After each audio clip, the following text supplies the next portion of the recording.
Rangpur union BNP Jubodal ছাত্রদল স্বেচ্ছাসেবক দল কর্তৃক আয়োজিত আজকের এই বিশাল জনসভার সম্মানিত সভাপতি, উপস্থিত আমাদের বিএনপির কেন্দ্রীয় নেতা এবং উপজেলার নেতা এবং আপনাদের ইউনিয়নের নেতৃবৃন্দ সহ সকল আপনারা যারা আজকে এখানে উপস্থিত আছেন সবাইকে সালাম জানাচ্ছি। আসসালামু আলাইকুম।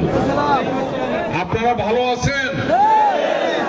আমিও শুকর আলহামদুলিল্লাহ ভালো আছি। বৈষম্য বিরোধী ছাত্র আন্দোলনের মাধ্যমে ছাত্র জনতা, নারী শিশুদের জীবনের বিনিময়ে আজকে আমরা ভালো আছি, আমরা স্বাধীনতা পেয়েছি। আমরা এই আন্দোলনে যারা শহীদ হয়েছেন তাদের